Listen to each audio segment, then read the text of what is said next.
October is National Pet Wellness Month, so this morning, that's our focus. Veterinarian Dr. Tom Reeping is joining us live on Zoom. Good morning, Dr. Reeping. Good morning. How are you? I am doing great. Thank you for joining us this morning. No problem. So, Dr. Reeping, we talk a lot about our personal wellness, yearly checkups, good sleep and diet. Is it the same basic idea when it comes to our pets? Yeah, it really is. Early intervention is key, even for you and I, with a lot of issues that we kind of develop as we get older. I don't consider age a disease, but it does leave you more prone to things. So the earlier you can catch something, the better. Lumps and bumps that come up or out of nowhere. If your animal seems bothered by something or drinking more water, these are things that we're going to want to catch early to help out. Now, what are some common things that pet owners tend to overlook? And this goes for me as well, so I don't mean to say anything, but really dental health. Dental health is something that a lot of people tend to overlook. It's very important for the overall health of the animal. It's just something we're not used to looking in your cat or dog's mouth, but it can really affect them. And they can hide it. They can mask it easy. So it's easy to overlook that. And exercise isn't a part of everyone's routines, but how important is it to make sure at least your dog is being taken for a walk and, not leaving him cooped up inside all day?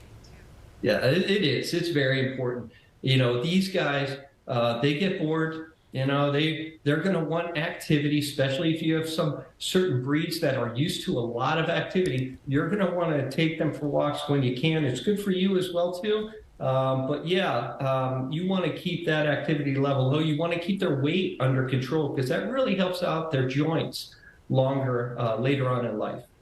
And let's talk about pet food. It's so hard to find the right pet food. Yeah. Sometimes these ads make you feel like you're not doing enough.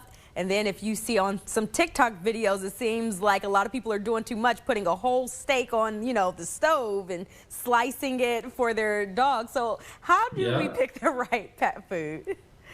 I say really keep it easy, keep it simple. There are so many different foods out there. Some are better for you than they are for me and vice versa for your animal. If your animal is eating the food regularly, they have good haircuts and regular, normal-looking, healthy bowel movements, then it's the right kind of food. I like to stick with some of these companies that have been around for over 100 years, and there's a lot out there. Now, your animal may require a prescription diet if they have a specific ailment, but really, keep it simple. If they're eating the food and they like it and their weight's under control with normal bowel movements, then that's the right food. And let's talk about those social skills with the dogs and cats. They may get bored, especially with the dogs. Is it important that we take them out to interact with other dogs, like those dog parks? There's so many of those popping up around our valley. I think it's very important to keep your dogs social, to keep them as socialized as possible, whether it's with other dogs or people. There are some animals that are just reactive to other animals and don't like it.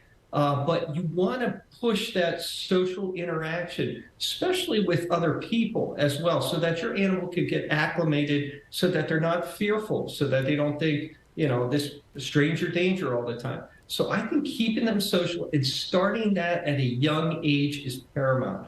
So yes, I do think that's very important to keep them as socialized as possible with other animals as well as people. Alrighty, Dr. Reeping, thank you so much for joining us and great information as always. Have a nice day. You too. Take care. Thank you.